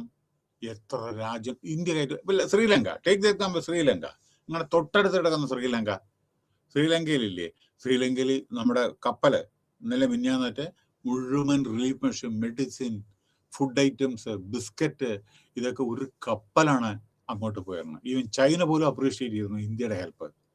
അതേമാതിരി യുക്രൈനില് ഓരോ രാജ്യങ്ങൾ ഹെൽപ്പ് ചെയ്യുന്നത്. ഇവിടെ പ്രശ്നം, കാരണം ജനങ്ങള് ലക്ഷക്കണക്കിലുള്ള ആളുകള് അവിടുന്ന് പലായനം ചെയ്യണം. അപ്പൊ അവർക്ക് ഭക്ഷണം വേണ്ടേ, അല്ലെങ്കിൽ എല്ലാം മരിക്കില്ലേ ആളുകൾ. എല്ലാ മനുഷ്യരില്ലേ നമ്മളൊക്കെ. നമ്മളെല്ലാം ജീവിക്കുന്നത് മറ്റുള്ളവർക്കും, മറ്റുള്ളവരുടെ സങ്കടം കൂടി നമ്മൾ അറിയണ്ടേ. അപ്പൊ അങ്ങനെയല്ലേ നമുക്ക് വിഷമമുള്ള മറ്റുള്ളവർക്ക് വിഷമം നമ്മള്. അപ്പൊ അങ്ങനെയല്ലേ ഇപ്പൊ ശ്രീലങ്ക തൊട്ട ഏതാനും ഒരു മാസം 1.5 മാസത്തിന്റെ ഉള്ളിൽ നടന്നു പോണ എത്ര ഹെൽപ്പാണ്. തമിഴ്നാട് സെൻട്രൽ ഗവൺമെന്റ് അപ്രൂവൽ എടുത്തിട്ടാണ്. ഓർക്കണം, തമിഴ്നാടിന് ഡയറക്റ്റായിട്ട് ഹെൽപ്പ് ചെയ്യാൻ പറ്റില്ല. ദേ ടുക്ക് ഹെൽപ്പ്. ഞങ്ങളിത് അയക്കാൻ ഉദ്ദേശിക്കുന്നുണ്ട്, ക്ലിയർ അവർ കൊടുത്തു. അതിന്റെ പുറമെ, കാരണം നിങ്ങൾക്ക് കയറ്റി അയക്കാൻ പറ്റില്ല, കാരണം എക്സ്റ്റേണൽ അഫയേഴ്സ് മിനിസ്റ്ററുടെ അപ്രൂവൽ ആണ് എല്ലാ കാര്യങ്ങളിലും. ഇന്റർനാഷണൽ എന്ത് അറേഞ്ച്മെന്റ് ആണ് ചെല്ലും കേട്ടോ. അപ്പോ അതിന്റെ പുറമെ ഇപ്പൊ ഏതായാലും മിന്നാന്നിട്ട് ഒരു വലിയ ഷിപ്പ് അവിടെ എത്തിയിരുന്നു. അതിൽ മുഴുവൻ റിലീഫ് മെഷേഴ്സ് ആണ്. മരുന്ന്, ഓൾഡ് ഏജിലായിട്ടുള്ള ആളുകൾക്ക് ഇത് വസ്ത്രങ്ങള്, പല പല പല പല പല ഫുഡ് ഐറ്റംസ്, പല കാര്യങ്ങളും നല്ല അവരുടെ ജീവിത നിലവാരം കൂട്ടാൻ വേണ്ടിയിട്ട് നമ്മൾ ശ്രീലങ്ക അപ്രീഷിയേറ്റ് ചെയ്തിട്ടുണ്ട്. മറ്റുള്ള ഇന്റർനാഷണൽ ബോഡി അതേമാതിരി എല്ലായിടത്തും വേണമെന്ന് അർത്ഥം. ഇറാഖില് എന്തെല്ലാം പ്രശ്നം ഉണ്ടായി? എന്നാൽ ഇറാഖ് വാർ ആവശ്യമുണ്ടായിരുന്നോ? ഇല്ലല്ലോ. എന്തോ ഒരു സസ്പിഷൻ അവിടെ തുടങ്ങി. പക്ഷെ അനുഭവിച്ചത് എത്ര ജനങ്ങളാണെന്ന് നോക്കൂ. എത്ര ആളാ മരിച്ച. ഇന്നും അതിന്ന് കരകയറിയില്ല ഇറാഖ്. നോക്കൂ, ഒരു വെപ്പൺ ഉണ്ട് എന്ന് പറഞ്ഞിട്ടാണ് യുദ്ധം ചെയ്തത്. എത്ര ആളുടെ മരണം സംഭവിച്ചു നോക്കൂ, എത്ര ആളുടെ. പക്ഷെ അങ്ങനെ ഒരു കെമിക്കൽ വെപ്പൺ അവിടെ ഉണ്ടായിരുന്നില്ല പ്രസിഡന്റ് സദ്ദാം ഹുസൈൻ്റെ അടുത്ത്. അയാൾ ചുമ്മാ എന്തോ പറഞ്ഞു, എൻ്റെ ഒരു കെമിക്കൽ വെപ്പൺ ഉണ്ടെന്ന്. പക്ഷെ അതുണ്ടോ നോക്കാൻ വേണ്ടി അമേരിക്ക ഇതുമാതിരി യുദ്ധം ചെയ്ത് അവസാനം അയാളും മരിച്ചു. എന്താ വെപ്പൺ കിട്ടിയതുമില്ല, കെമിക്കൽ വെപ്പൺ കിട്ടിയതുമില്ല. ഇറാഖ് പകുതി മുക്കാലും അങ്ങോട്ട് നാശമായി കംപ്ലീറ്റ്. മനസ്സിലായില്ലേ? ഇപ്പോഴും അനുഭവിക്കുന്ന യാതനകൾ അവിടെ മനസ്സിലായില്ലേ? അങ്ങനെ വലിയ വലിയ വിഷമങ്ങളെ നേരിടുക. അതാണ് വളരെ ട്രാജിക്കാണ് ചില കാര്യങ്ങൾ, ഈ കലാമിറ്റീസും അതേമാതിരിയുള്ള പ്രശ്നം. വാറ് വളരെ വലിയ, we have to avoid this type of വാറായിക്കോട്ടെ എന്തൊക്കെ ആയിക്കോട്ടെ. അതായത് നമ്മൾ ഇനിയൊക്കെ വളരെ വളരെ വളരെ വളരെ സൂക്ഷിക്കണം. ഇനി വാറ പറഞ്ഞാൽ ന്യൂക്ലിയർ ആണ്, ഇനി പറയേണ്ട ആവശ്യമില്ലല്ലോ. ജനറേഷൻ ബൈ ജനറേഷൻ അഫക്റ്റ് ചെയ്യുന്ന കാര്യങ്ങളാണ് പിന്നെ ഇത്തരത്തിലുള്ള കാര്യങ്ങൾ. വളരെ നമ്മുടെ പല രാജ്യങ്ങളും ഈ കാര്യത്തിൽ വളരെ മുൻപന്തിയിലാണ്. പിന്നെ അപ്പോൾ ലോക്കൽ ഇലക്ട്രിക് ബോഡി പറഞ്ഞു, ഇന്റർനാഷണൽ കോർപ്പറേഷൻ പറഞ്ഞു. ഇനി disaster management policy, national policy on disaster management NPDM 2009, national disaster management plan NDMP 2010. ഇതൊക്കെ ഒരു പോളിസിയാണ് കേട്ടോ. അപ്പൊ ഞാൻ ഇതിന് ഒരു കാരണം, നമ്മളെ ഇത്തരത്തിൽ എന്തിനാ ഇതൊക്കെ ചെയ്തിരുന്നത്? ഓരോരോ സംഗതി വരുമ്പോൾ ഏത് വിധത്തിൽ നമ്മൾ കൈകാര്യം ചെയ്യണം, ഫണ്ട് എവിടുന്ന് കിട്ടും, prime minister relief fund, chief minister relief fund, ഇത് ഇൻകം ടാക്സ് എക്സംഷൻ നമ്മൾ ഇതിൽ കൊടുക്കുമ്പോൾ ഈ പ്രൈം മിനിസ്റ്ററുടെ അല്ലെങ്കിൽ ചീഫ് മിനിസ്റ്ററുടെ ഫണ്ട് ദുരുപയോഗം ചെയ്യില്ല. നല്ല കാര്യത്തിന്റെ, രാജ്യത്തിന്റെ, സ്റ്റേറ്റിന്റെ കാര്യത്തിന് വേണ്ടി മാത്രമേ ഉപയോഗിക്കാവൂ. കണ്ണും ചീമ്പി, അതായത് അത് അവർ കാരണം വേറെ ഇപ്പൊ നോക്കോളൂ. ഉത്തരാഖണ്ഡിലെ കഴിഞ്ഞ ആഴ്ച, അതിന് മുമ്പേ ആഴ്ചയിട്ട് നടന്നു. ഉടനെ പ്രൈം മിനിസ്റ്റർ കുറച്ച് ക്രൂസ് ഓരോ മരിച്ച ആളുകൾക്ക് ഇത്ര ലക്ഷം, 2 ലക്ഷം, 3 ലക്ഷം എന്തോ കൊടുത്തു. ഇമ്മീഡിയറ്റ് റിലീഫായിട്ട്. പിന്നീട് അവർ വേറെ അവർ കാണും, ഹോം മിനിസ്റ്റർ ഇതെല്ലാം സർവേ ചെയ്തിട്ട് പിന്നീട് കൊടുക്കും അവര്. ഇമ്മീഡിയറ്റ് റിലീഫാണ് അതൊക്കെ. അതേമാതിരി റെയിൽവേയിൽ ആക്സിഡന്റ് വന്നിട്ടുണ്ടെങ്കിൽ ഇമ്മീഡിയറ്റ് റിലീഫാണ് കൊടുക്കണം. പിന്നീട് കണക്ക് കൂട്ടിയിട്ട് പിന്നീട് കൊടുക്കും. അങ്ങനെയാണ് അത്. അങ്ങനെ nation is one. In emergency situation remember, India is one. നമ്മളെല്ലാവരും ഒന്നാണ്. കാരണം ആരൊക്കെ എന്തും എപ്പോഴും സംഭവിക്കുക. അല്ലാണ്ട് കർണാടകയിലെ IA അല്ലെങ്കിൽ തമിഴ്നാട്ടിലെ IA പറഞ്ഞിട്ട് മറ്റുള്ള സ്റ്റേറ്റിന്, എല്ലാ സ്റ്റേറ്റും ഞാൻ പറഞ്ഞിട്ടുണ്ടല്ലോ, വൺ ഓഫ് ദ ഏറ്റവും ഒരു ഡേഞ്ചറസ് ആയിട്ടുള്ള എല്ലാ വിധത്തിലുള്ള ഈ ഡിസാസ്റ്റർ മാനേജ്മെന്റില് അല്ലെങ്കിൽ ഡിസാസ്റ്റർ പ്രോൺ സോണാണ് ഇന്ത്യ ലോകത്തില്. എല്ലാ വിധത്തിലുള്ളതും ചില സമയത്ത് വന്നേക്കാം, വരണമെന്നില്ല. ഇതേമാതിരി ചിലപ്പോൾ വന്നേക്കും. അത് അപ്പൊ ഏറ്റവും വലിയ നമ്മൾ ശ്രദ്ധിക്കേണ്ട കാര്യങ്ങളതിന് of course government is taking adequate precaution. അതുകൊണ്ട് ഇപ്പോൾ എൻവയോൺമെന്റിൽ വളരെയധികം ശ്രദ്ധ നമ്മൾ കേന്ദ്രീകരിച്ചു. ഇന്ന് രാവിലത്തെ റിപ്പോർട്ടില് നമ്മളെ എൻവയോൺമെന്റിൽ നമ്മളെ ആ ഗ്രാഫ് അതിൽ വളരെ പിന്നിലാണ് ഇന്ത്യ. പറഞ്ഞില്ല, ഇതൊക്കെ കാരണം. അതായത് ചില സമയത്ത് ഈ പ്ലാസ്റ്റിക്കിന്റെ, അതേമാതിരി പലതും, എയർ പൊല്യൂഷൻ, ഇന്ത്യയുടെ ഏറ്റവും എഫക്റ്റ് ചെയ്യുന്ന എയർ പൊല്യൂഷനാണ്. അതെല്ലാം ഞാൻ പറഞ്ഞു കഴിഞ്ഞാൽ അതുകൊണ്ട് ഞാൻ റിപ്പീറ്റ് ചെയ്യുന്നില്ല.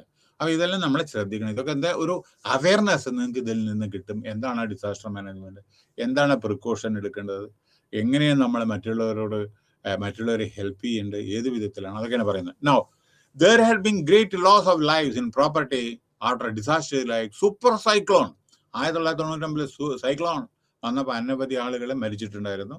അപ്പോൾ as a result of the large scale devastation, there were measures initiated in India towards making institutional arrangement for disaster. അപ്പോൾ അതിനുശേഷമാണ് നമ്മുടെ ഇന്ത്യയിൽ ഇത്തരത്തിലുള്ള national level, state level, district ലെവലിൽ ഇതേമാതിരിയുള്ള ഓരോ ഇൻസ്റ്റിറ്റ്യൂഷൻ മാനേജ്മെന്റ് ബോർഡ് നിലവിൽ വന്നതും ഇത്തരത്തിലുള്ള സഹായങ്ങളും ഒക്കെ നൽകുന്നതും നമ്മളിപ്പോൾ വെൽ പ്രിപ്പയർഡ് ആണ്. Not only that, we have procured our fire safety.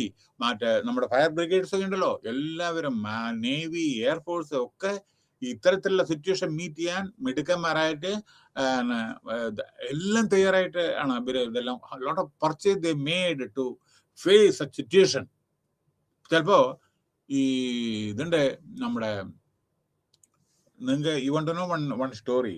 ഈ കൊല്ലം in Kerala many years back ഒരു വിധം ജാപ്പാൻ കൊതുക് വന്നിട്ട് അതിഭയങ്കര ഡേഞ്ചറസ് ആയിട്ടുള്ള അതാണ്. അത് കടിച്ചാൽ ആള് മരണത്തിലെത്തും.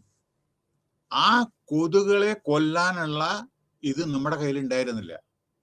നമ്മുടെ ലോക്കൽ ഇതിലെ മുനിസിപ്പാലിറ്റിയിലോ അല്ലെങ്കിൽ പഞ്ചായത്തിലൊന്നും ഇല്ല, ഹെൽത്ത് ഡിപ്പാർട്ട്മെന്റിലൊന്നും ഇല്ല. അവസാനം ആർമി ഇറങ്ങിയിട്ട് വന്നിട്ടാണ് അവര് ഇത് ചെയ്ത്. കാരണം ആർമി എല്ലാവരും പ്രിപ്പയർഡ് ആണല്ലോ, അത്തരത്തിലുള്ള സിറ്റുവേഷൻ എല്ലാവരും ഫേസ് ചെയ്താണല്ലോ. ഓർക്കണം. അപ്പോൾ ഓരോരോ കാര്യത്തിൽ അപ്പം നമ്മൾ വെൽ പ്രിപ്പയർഡ് ആണ് nowadays.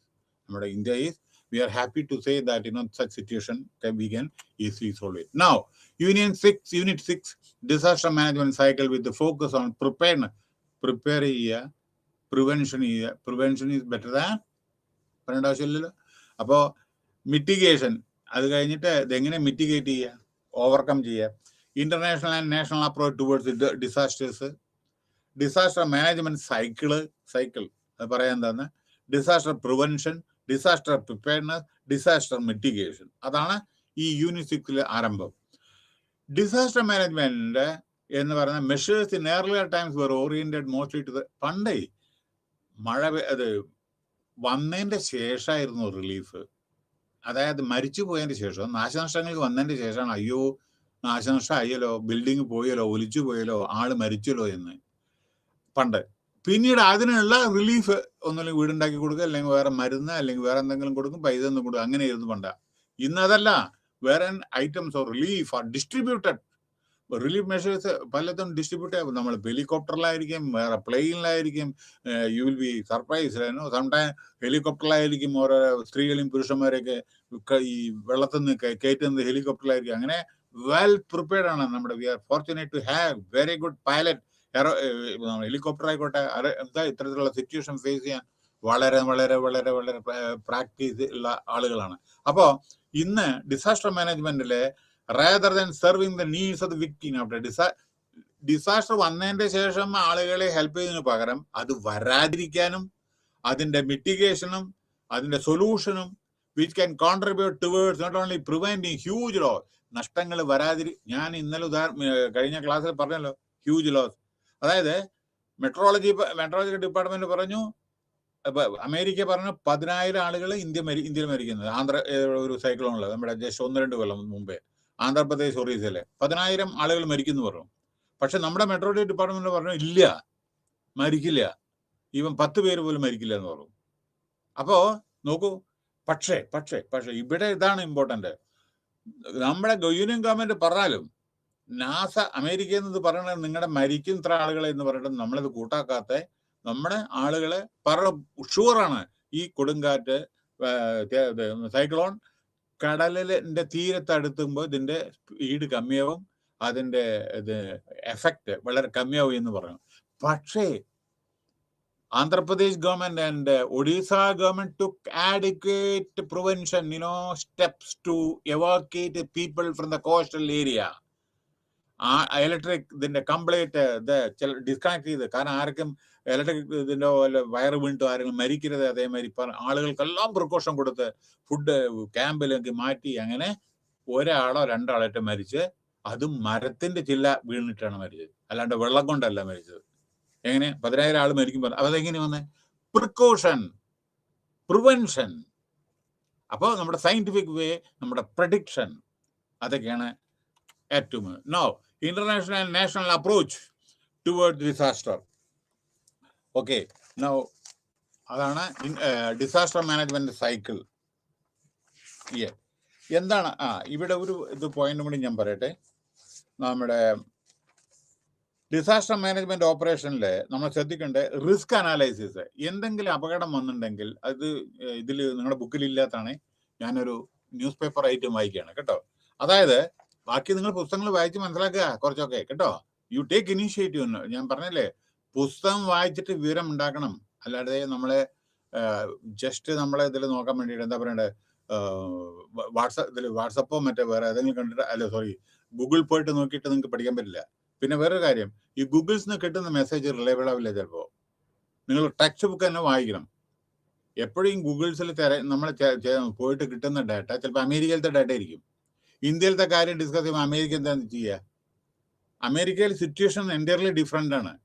ഇന്ത്യയിലത്തെ സിറ്റുവേഷൻ വളരെ ഡിഫറെൻ്റ് വേയാണ്. അപ്പം നമ്മൾ എന്താ വെച്ചാൽ പുസ്തകങ്ങൾ വായിച്ചിട്ട് തന്നെ നമ്മൾ പരിജ്ഞാനം ഉണ്ടാക്കണം. അതല്ലാതെ ഈസി മെത്തേഡ് നമ്മൾ നോക്കുന്നത്. There is no short cut for success.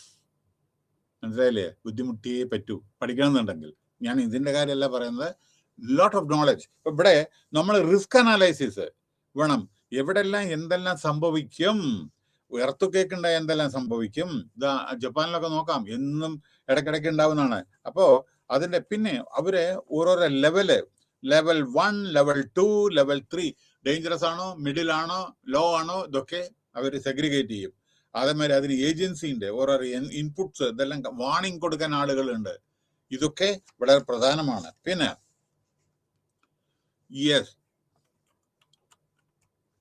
അപ്പോൾ ഇത് പറഞ്ഞു ഞാൻ. Okay, international okay. No pre disaster introduction. Disaster ഞാൻ പറഞ്ഞില്ലേ, ഡിസാസ്റ്റർ ഇൻട്രൊഡക്ഷൻ പറഞ്ഞില്ല ഞാൻ. ഓക്കെ അത് പറഞ്ഞു. ഓക്കെ, നോ ഇവിടെ വേറൊരു പറയാനുള്ളത്, ഡിസാസ്റ്റർ വരണേൻ്റെ മുമ്പ് നമ്മൾ എന്ത് പ്രിപ്പറേഷൻ എടുക്കണം? കൂടുതൽ പറയേണ്ടല്ലോ. പ്രീ ഡിസാസ്റ്റർ വരണേൻ്റെ മുമ്പ് എല്ലാം നമുക്ക് ഏറ്റെടുക്കാൻ പറ്റില്ല കേട്ടോ. നമുക്കെങ്ങനെ പ്രഡിക്റ്റ് ചെയ്യാം എല്ലാം സംഭവിക്കും? നമുക്ക് മഴ വരുമോ അല്ലെങ്കിൽ ഇത് വരുമോ എന്നൊക്കെ. പക്ഷേ എടുക്കാവുന്ന കാര്യങ്ങൾ നമ്മൾ ചെയ്യണം. മനസ്സിലായില്ലേ? എവിടെ നദി ചില സമയത്ത് ഞാൻ പറഞ്ഞില്ലേ ഉള്ളിലേക്ക് വരികയാണ്, കോസ്റ്റൽ ബെൽറ്റ്, അതൊക്കെ ആ സമയത്തൊക്കെ പ്രിക്കോഷൻ ഡ്യൂറിങ് ഡിസാസ്റ്റർ.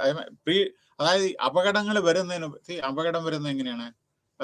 നമ്മൾ വണ്ടി ഓടിക്കുന്നു, ബസ്, കാറ്. ഈ കാർ കൂട്ടിയിടിക്കുന്നതിന് പകരം നമ്മൾ മെല്ലെ ഒന്ന് സ്പീഡിൽ ഓടിക്കുമ്പോഴാണ് പലപ്പോഴും സംഭവിക്കുന്നത്. അല്ലെങ്കിലും സംഭവിക്കും, ഞാൻ അതല്ല പറയാം. പക്ഷെ ചില സമയത്ത് ചിലപ്പോൾ നമുക്ക് മുമ്പേ ഇത് അവോയ്ഡ് ചെയ്യാൻ പറ്റും. സ്പീഡോ അല്ലെങ്കിൽ ഉറങ്ങാതിരിക്കുക, ഉറങ്ങിയിട്ട് മരത്തിൽ കൊണ്ടിരിക്കുക, അങ്ങനെയൊക്കെ ഉണ്ടല്ല. ഉറങ്ങാണ്ടിരിക്കുക ഒക്കെ പ്രിക്കോഷൻ എടുത്തുകൊണ്ട് ചില സമയത്ത് ഇത്ര ഡിസാസ്റ്റർ അവോയ്ഡ് ചെയ്യാൻ പറ്റും. കാരണം അപകടം വരുമ്പോൾ നിങ്ങളെല്ലാം മരിക്കുന്നത്, മറ്റുള്ളവരും മരിക്കുന്നുണ്ട്. ഒരു കാറ് കൂട്ടിമുട്ടിയാൽ അല്ലെങ്കിൽ ബസ്സിലിടിച്ചാൽ ബസ്സിലത്തെ ആളുകളും മരിക്കുന്നില്ലേ? അല്ലെങ്കിൽ ബസ് കാറിലിട്ടുണ്ടെങ്കിൽ കാറിലത്തെ ആളുകളും ബസ്സിലത്തെ ആളുകളും മരിക്കുന്നില്ലേ? അപ്പൊ എല്ലാവരും ലൈഫ് ഫ്രഷേഴ്സ് അല്ലേ? അതേ പ്രകാരം പ്രീ ഡിസാസ്റ്റർ പ്ലാൻ വേണം. പിന്നെ ഡ്യൂറിങ് ഡിസാസ്റ്റർ, അങ്ങനെ നടന്നുകൊണ്ടേയിരിക്കുന്ന സമയത്ത്, ആ സമയത്ത് നിങ്ങൾ എന്താ ചെയ്യേണ്ടത്? പെട്ടെന്ന് റിലീഫ് മെഷേഴ്സ്, അങ്ങനെ ഇങ്ങനെ ഭക്ഷണം ഇതൊക്കെ ഉണ്ട്, അതൊന്ന്. പിന്നെ അങ്ങനെ അപ്പൊ ഡ്യൂറിങ് അപ്പൊ നമ്മള് ശ്രദ്ധിക്കേണ്ടത് എന്താണെന്ന് വെച്ചാൽ അത് പിന്നീട് വരുന്നുണ്ട്. ഓക്കെ, അപ്പൊ during disaster also whatever need it is required. വാണിങ്, ആളുകളെ മാറ്റി താമസിപ്പിക്കുക, വെള്ളം എത്ര ലെവലിൽ മേപ്പിട്ട് വരും, അല്ലെങ്കിൽ വെള്ളപ്പൊക്കമാണ് വെച്ചാൽ അതേമാതിരി ഭൂമി കുലുക്കം. പിന്നെ എർത്തുകേക്കിന് വേറൊരു കാര്യം കൂടി ഉണ്ട്. എർത്തുകേക്ക് വന്നോടെ തന്നെ പിന്നെയും എർത്തുകേക്ക് വരാനുള്ള സാഹചര്യം ഉണ്ട്. അതും കൂടി ഓർക്കണം. ചിലപ്പോൾ സ്മാൾ ലെവലായിരിക്കും, അല്ലെങ്കിൽ രണ്ടാമതും വരും അവിടെ തന്നെ. അതും കൂടി ഉണ്ട്. പിന്നെ ഈ എർത്തുകേക്കിലെ ഉള്ള സ്ഥലത്താണ് നമ്മുടെ പല ഡാമും. അതും കൂടി ശ്രദ്ധിക്കണേ. ബാക്കിയൊക്കെ ഞാൻ പറഞ്ഞു കഴിഞ്ഞാൽ പറയാത്ത ഒരു കാര്യം കൂടി ഞാൻ പറയാം. നമ്മുടെ മഹാരാഷ്ട്രയിൽ പൂവിനയുടെ അടുത്ത് കൊയന, അതും ഡിസാസ്റ്റർ, അത് എർത്തുകേക്ക് പ്രോൺ ഏരിയയാണത്. മനസ്സിലായില്ലേ? പക്ഷേ ഒരു കാലത്ത് എന്തോ പ്രശ്നം ഉണ്ടായിട്ടുണ്ട് അവിടെ ഡാമിന്റെ. അപ്പോൾ അതൊക്കെ നിങ്ങളുടെ ഇതിൽ എഴുതിയിട്ടുണ്ട്, കംപ്ലീറ്റ് കഴിഞ്ഞ യൂണിറ്റിൽ എഴുതിയിട്ടുണ്ട്, വായിക്കുക. അപ്പൊ അപകടത്തിന് ശേഷം നമ്മള് പ്രിക്കോഷൻ എന്തൊക്കെ എടുക്കണം. ഇനി പ്രിവെൻഷൻ. ഇനി എന്താണെന്ന് വെച്ചാൽ disaster management cycle. Disaster management സൈക്കിളാണ് ഈ യൂണിറ്റ്. എന്താണ്? ഒന്ന്, പ്രീ ഡിസാസ്റ്റർ ഞാൻ പറഞ്ഞല്ലോ, ഡിസാസ്റ്റർ ടൈമിൽ ഞാൻ പറഞ്ഞല്ലോ, റെസ്പോൺസ്. പിന്നെ വളരെ പ്രിപ്പയർനെസ്സിനെ പറ്റിയിട്ട്, എല്ലാം പ്രിപ്പയർനെസ്സിനെ പറ്റിയിട്ട് ഇതിനൊക്കെ നമ്മൾ പ്രിപ്പയർ ചെയ്യണ്ടേ? ഒരു യുദ്ധം ചെയ്യാൻ, ഒരു യുദ്ധം ചെയ്യണമെന്ന് വെച്ചാൽ ആർമിക്ക് പ്രിപ്പയർ ചെയ്യണ്ടേ? ആ സമയത്ത് നമ്മുടെ ജീപ്പിൽ പെട്രോൾ ഇല്ല, അല്ലെങ്കിൽ നമ്മുടെ ജവാൻ യൂണിഫോം ഇല്ല, ബുള്ളറ്റ് പ്രൂഫ് ഇല്ല, ജാക്കറ്റ് ഇല്ല, പറയാൻ പറ്റുമോ? യുദ്ധം ഡിക്ലെയർ ചെയ്യുമ്പോൾ പെട്ടെന്നായിരിക്കല്ലേ നമ്മുടെ. ഓർമ്മയുണ്ടോ നിങ്ങൾക്ക് 1971 വാറ്? 1971 വാറിലെ ആഗസ്റ്റ് 15 എന്താണെന്ന് തോന്നുന്നുണ്ട്, പ്രൈം മിനിസ്റ്ററുടെ സ്പീച്ച്, അന്നത്തെ പ്രൈം മിനിസ്റ്ററുടെ സ്പീച്ച് കേട്ടുകൊണ്ടിരിക്കുകയായിരുന്നു അംബാലയിൽ നമ്മുടെ ജവാന്മാര്. നമ്മുടെ സ്വാതന്ത്ര്യ സമരത്തിന്റെ ഫ്ലാഗ് ഹോസ്റ്റിംഗ് ഒക്കെ നോക്കിക്കൊണ്ട് ആസ്വദിച്ചിരിക്കുന്ന സമയത്താണ് പെട്ടെന്ന്, പിന്നെ സ്വാതന്ത്ര്യ സമരത്തിന്റെ റിപ്പബ്ലിക് ഡേ എനിക്ക് ഓർമ്മയില്ല, പെട്ടെന്ന് അവരോട് എയർഫോഴ്സിലെ ആളുകളോട് പറഞ്ഞു, ദാ പ്ലെയിൻ ഉടനടി വാർ ഡിക്ലെയർ ചെയ്ത് അങ്ങനെ പറപ്പിക്കാൻ. ദാ 5 മിനിറ്റ് കൊണ്ട് അവർ ആകാശത്തിലെത്തി. എങ്ങനെയുണ്ട്? അതാണ് പ്രിപ്പയർനെസ്. എനിത്തിങ് നമ്മുടെ എല്ലാവരും നമ്മുടെ രാഷ്ട്രത്തിനെ സേവിക്കാനും അതേമാതിരി ഓരോരോ കാര്യങ്ങളും പ്രിപ്പയർഡ് ആയിരിക്കണം. ഇപ്പോൾ നമ്മുടെ നോക്കൂ, കോവിഡ് സിറ്റുവേഷൻ നോക്കൂ, എങ്ങനെയാണ് നമ്മുടെ സെൻട്രൽ ഗവൺമെന്റ് വളരെയധികം മരുന്ന് എവിടുന്നല്ല എന്തെല്ലാം നമ്മള് പുതിയതായിട്ട് കണ്ടുപിടിച്ച് പൂനെന്ന് ഹൈദരാബാദിൽ നിന്ന് അത് സപ്ലൈ സെൻട്രലിൽ പ്രൊക്യൂർഡ് ഫ്രീ സപ്ലൈ ചെയ്തു. ഈ ബൂസ്റ്റർ നോക്കൂ, എന്താ ഈ പ്രിപ്പയർനെസ് അല്ലത്, വരാതിരിക്കാൻ വേണ്ടിയിട്ടല്ലേ? അല്ലെങ്കിൽ വന്നവരെ അതേമാതിരി നിരീക്ഷിക്കാനൊക്കെ അല്ലേ നോക്കുന്നത്. തികഞ്ഞ പ്രിപ്പയർനെസ് കേട്ടോ. പിന്നെ റെസ്പോൺസ്, റിലീഫ് പറഞ്ഞു, ഞാൻ ആൾറെഡി പറഞ്ഞു. റിഹാബിലിറ്റേഷൻ, പിന്നെ അപകടങ്ങൾ പലതും സംഭവിക്കും. ഇവരൊക്കെ റിഹാബിലിറ്റേറ്റിന് വീട് കൊടുക്കണ്ടേ, വീട് വെച്ച് കൊടുക്കണ്ടേ, അല്ലെങ്കിൽ ജോലി ഇല്ലാത്തവർക്ക് ജോലി കൊടുക്കണ്ടേ, പൈസ ഇല്ലാത്തവർക്ക് പൈസ കൊടുക്കണ്ടേ, റിലീഫ് കൊടുക്കണ്ടേ, അല്ലേ? വീട് വെച്ച് കൊടുക്കുക. അവർക്ക് 10 പൈസ അവരുടെ കയ്യിലുണ്ടാവില്ല, അവർക്ക് ഇതൊക്കെ റിഹാബിലിറ്റേഷൻ. പിന്നെ റീകൺസ്ട്രക്ഷൻ. ഒരു ഡാം അല്ലെങ്കിൽ ഒരു ബ്രിഡ്ജ് പൊട്ടിപ്പോയി അത് റീകൺസ്ട്രക്ട് ചെയ്യണ്ടേ? ഒരാളെ ഈ കരയിൽ നിന്ന് ആ കരയിലേക്ക് പോകാനുള്ളതല്ലേ ബ്രിഡ്ജ്. അപ്പൊ അതേ പ്രകാരം ഒരു ബിൽഡിങ് നാശമായി, ഒരു വീട് നശിച്ചു പോയി, അത് രണ്ടാമത് റീബിൽഡ് ചെയ്യണ്ടേ, റീകൺസ്ട്രക്ഷൻ. അങ്ങനെ ഓരോന്നോരോന്നും വേണ്ടേ പല കാര്യങ്ങൾ. അപ്പൊ അതാണ് റീകൺസ്ട്രക്ഷൻ. റീകൺസ്ട്രക്ഷൻ പറഞ്ഞാൽ വാട്ട് എവർ എന്ത് പ്രോപ്പർട്ടി നമ്മുടെ ലോസ് ആയോ അത് റീകൺസ്ട്രക്ട് ചെയ്യുക, അതാണ്. പിന്നെ റിക്കവറി. അപ്പൊ റിക്കവറിയാണ് അടുത്തത്. റിക്കവറി വളരെ വളരെ ചിലപ്പോ സ്ലോ ആയിരിക്കും, പക്ഷെ നമ്മൾ വളരെ take the example of Japan. സമയത്തിന്റെ കുറവുകൊണ്ട് ഞാൻ പെട്ടെന്ന് പറയാം. എന്താണ് ജപ്പാൻ? പ്രകൃതിയുടെ വികൃതിയാണ് അവിടെ. എല്ലാം ഉണ്ട്. പുറത്തേക്ക് ആകട്ടെ, മറ്റേ ഇത് എന്താ പറയണ്ടേ, അഗ്നിപർവ്വതം എല്ലാം ഉണ്ട്. എങ്ങനെ നാഗസാക്കി ഹിരോഷിമ ബോംബ് വർഷിച്ചത്, എങ്ങനെ അവർ റിക്കവർ ചെയ്ത് one of the most developed country in the world എങ്ങനെയായത്? അതന്നെ റിക്കവറി. അതാ ലക്ഷക്കണക്കിന് ആളുകൾ മരിച്ച് ഇന്നും ജനങ്ങളെ, അതായത് മരിക്കാൻ നല്ലത് അങ്ങനെ ജീവിക്കുന്ന നാഗസാക ഹിരോഷിമ അതേമാതിരിയുള്ള സ്ഥലത്ത് ദ്വീപ് സമൂഹമാണ് ജപ്പാൻ. ചെറിയ ചെറിയ ദ്വീപ്. അവരെങ്ങനെ ഡെവലപ്ഡ് കൺട്രി, ചാലഞ്ചിങ്, ഇലക്ട്രോണിക്സ് ആയിക്കോട്ടെ, ഓട്ടോമൊബൈൽ ആയിക്കോട്ടെ, നമ്പർ 1 ആയിട്ട് ലോകത്തിനെ ചാലഞ്ച് ചെയ്യുന്നത്. അതാണ് റിക്കവറി. അവരുടെ സെറ്റ് ബാക്ക് എങ്ങനെ അവർ മേപ്പെട്ട് വന്ന്, അങ്ങനെ പല രാജ്യങ്ങളും അങ്ങനെ ചെയ്തിട്ടുണ്ട് കേട്ടോ. ഇന്ത്യ പല കാര്യങ്ങളും റിക്കവർ ചെയ്തിട്ടുണ്ട് കേട്ടോ. അങ്ങനെയല്ല ഞാൻ പറയട്ടെ, നമ്മുടെ മലേറിയ മറ്റേതൊക്കെ ഓരോരോ മരുന്നുകൾ കണ്ടുപിടിച്ച നമ്മുടെ സയന്റിഫിക് അച്ചീവ്മെന്റ്സ് ഒക്കെ പണ്ട് നമ്മൾ ടേക്ക് ദ എക്സാമ്പിൾ ആർമി. 1962 നമ്മൾ യുദ്ധം ചെയ്യാൻ ചൈനയോട് യുദ്ധം ചെയ്യാൻ നമ്മുടെ വെപ്പൺ തന്നെ ഉണ്ടായിരുന്നില്ല. ഇന്നത്തെ സ്ഥിതി എന്താണ്? One of the most powerful army in the world. പോരെ തന്നെ റിക്കവറി. ഓരോന്നും ഇല്ലാത്തത് ഉണ്ടാക്കുക, അതിനെ റിക്കവറി. അതായത് അല്ലെങ്കിൽ നമ്മുടെ കയ്യിൽ നിന്ന് പോയ സംഗതി തിരിച്ച് എടുക്കുക, അതിനെ recovery. Disaster prevention. Yes, measure toward disaster prevention പറഞ്ഞു. Response and recovery based effort പറഞ്ഞു. Prevention and risk reduction. എത്രത്തോളം റിസ്ക് റിഡക്ട് ചെയ്യാൻ പറ്റുമോ അത് നമ്മൾ ചെയ്യുക. പിന്നെ കണ്ടോ, response and recovery based efforts. ഇവിടെ ഒരു കാര്യം പറയേണ്ടത് വെച്ചാൽ, ഞാനൊരു സംഗതി പറയട്ടെ. നോക്കൂ, ഈ ആഫ്റ്റർ എഫക്റ്റ് എന്താണ് വരുന്നുണ്ട് ഇതിൽ? പറയട്ടെ അതിൽ. Okay, measure toward disaster prevention. ഇത് പറഞ്ഞതാണ്. ഈ ഇതുമാതിരി നമ്മുടെ ഡിസാസ്റ്ററിന്റെ അതിനു മുമ്പേ നമുക്ക് എന്തെല്ലാം കാര്യങ്ങൾ നമുക്ക് ചെയ്യാൻ പറ്റും, ഇത് തടഞ്ഞ് എത്രത്തോളം. ഒരു ഉദാഹരണം, ഡാം കെട്ടാൻ പാടില്ല. ഡാം കെട്ടരുത്, മനസ്സിലായില്ലേ? കാരണം എർത്ത് കേക്ക് ഉണ്ടാവും പറഞ്ഞാൽ അവിടെ എർത്ത് കേക്ക് ഉണ്ടാവും, അവിടെ കെട്ടരുത്, മനസ്സിലായില്ലേ? പിന്നെ അങ്ങനെ ഓരോ കാര്യങ്ങളും ചില സമയത്ത് നമ്മളവിടെ അത് പാടില്ല എന്ന് പറഞ്ഞാൽ നമ്മളവിടെ കൊണ്ടുവച്ചിട്ടുണ്ടെങ്കിൽ അപകടങ്ങൾ സംഭവിക്കും ചില സമയത്ത്. മനസ്സിലായില്ലേ? പിന്നെ ഉദാഹരണം നമ്മളെ എക്സ്പ്ലോസീവ്സ് സ്റ്റോർ ചെയ്യുന്ന അതിനുള്ള സ്ഥലങ്ങളൊക്കെ ഇല്ലേ? ഇപ്പൊ ഗ്യാസ് സിലിണ്ടർ സ്റ്റോർ ചെയ്യുന്ന സ്ഥലങ്ങൾ റെസിഡൻഷ്യലിന്റെ ഉള്ളിൽ ഉണ്ടാവുക. അതേമാതിരി ഇപ്പൊ ഞാൻ ഉദാഹരണം പറയാം, പിന്നെ working in the north and pharmaceutical company ഞങ്ങളുടെ നടുക്കിൽ റെസിഡൻഷ്യൽ ഏരിയയുടെ നടുക്കിലായിരുന്നു. Ranbaxy laboratory, India one of the biggest number 1 at that time. Ranbaxy laboratory ഞങ്ങളുടെ വീട്ടിന്റെ, അതായത് ഞങ്ങളൊക്കെ താമസിക്കേണ്ട നടുക്കിലായി ഉണ്ടായിരുന്നു. ഏത് ലബോറട്ടറി? ഇന്ത്യയുടെ നമ്പർ 1 ആയിരുന്നു ആ സമയത്ത്. ഇന്ന് മാറി കേട്ടോ. എന്ത് പറ്റി? അതൊന്ന് അതൊന്ന് വരുന്ന ഇതുണ്ടല്ലോ, കടന്നിട്ട് മനുഷ്യന് അലർജി, അതേമാതിരി ഈ കെമിക്കൽ ഇതിന്റെ കംപ്ലീറ്റ് ശ്വാസതടസ്സം, അങ്ങനെ അനവധി ഇതുണ്ടായി. ഇത് വന്നിട്ട് അവസാനം കംപ്ലൈന്റ് ചെയ്തു, എൻവയോൺമെന്റൽ മിനിസ്ട്രിയിൽ കംപ്ലൈന്റ് ചെയ്തു. അവസാനം ഇപ്പൊ കേട്ടു recent factory closed, shifted from there. കാരണം റെസിഡൻഷ്യൽ ഏരിയയിൽ ചിലതൊന്നും പാടില്ല. അതിനെ prevention. Okay, now disaster mitigation. അത് പിന്നെ സ്ട്രക്ചേർഡ് വേ വേണം ചില കാര്യങ്ങൾ. എന്താണ് സ്ട്രക്ചേർഡ് വേ? ഞാൻ പറയട്ടെ. ഉദാഹരണം, ഒരു ഡാം പൊട്ടി വിചാരിക്കുക, ഏതെല്ലാം ഡിസ്ട്രിക്റ്റിൽ അഫക്ട് ചെയ്യും നോക്കണ്ടേ? മാപ്പിംഗ് വേണ്ടേ ഇതിന്റെ ഒക്കെ കംപ്ലീറ്റ്? അപ്പൊ അതൊരു സ്ട്രക്ചേർഡ് വേ, അതിന്റെ അപ്രോച്ച് ഉണ്ട്. നോൺ സ്ട്രക്ചേർഡ് വേ ആണെന്ന് വെച്ചാൽ പ്രശ്നങ്ങൾ ഉദിക്കും. അപ്പോ പ്രിപ്പയർനെസ് വേണം, മിറ്റിഗേഷൻ വേണം, പിന്നെ അത് വേണം. പിന്നെ വേറൊരു കാര്യം എന്താണെന്ന് വെച്ചാൽ റെസ്പോൺസ് പറഞ്ഞു, റിഹാബിലിറ്റേഷൻ പറഞ്ഞു, റിക്യൂപ്പേഷൻ വേണം, യെസ്, ഓക്കെ, റീസ്ട്രക്ചർ ഞാൻ പറഞ്ഞു, റിക്കവറി ഞാൻ പറഞ്ഞു. ഓക്കെ, ഇനി ഡിസാസ്റ്റർ പ്രിവെൻഷൻ, അതാണല്ലോ ഇപ്പൊ നമ്മൾ സംസാരിച്ചുകൊണ്ടിരിക്കുന്നത്.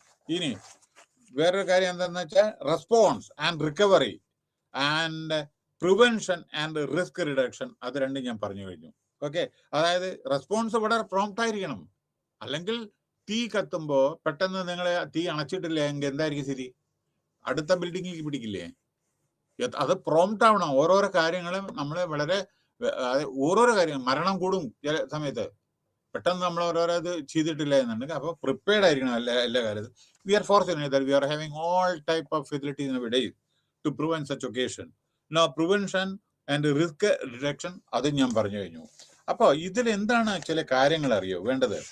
അതായത് മാപ്പിംഗ്, ഡേഞ്ചറസ് ആയിട്ടുള്ള ചില കാര്യങ്ങൾ മാപ്പിംഗ്, പ്ലാനിങ് വേണം, ഡിസാസ്റ്റർ ടാസ്ക് ഫോഴ്സ് വേണം.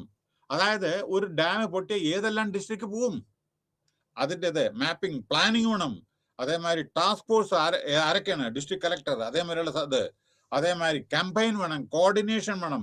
ഏതൊക്കെ coordination? Various department, fire, police, you know so many defense this thing authorities, navy, air force, ഇതൊക്കെ നമുക്ക് കോർഡിനേഷൻ വേണം. പിന്നെ ഡിസാസ്റ്റർ ഓറിയന്റഡ് പ്രിപ്പയർഡ്നെസ് വേണം, റിലീഫ് മെഷേഴ്സ് വേണം, distribution should be very easy.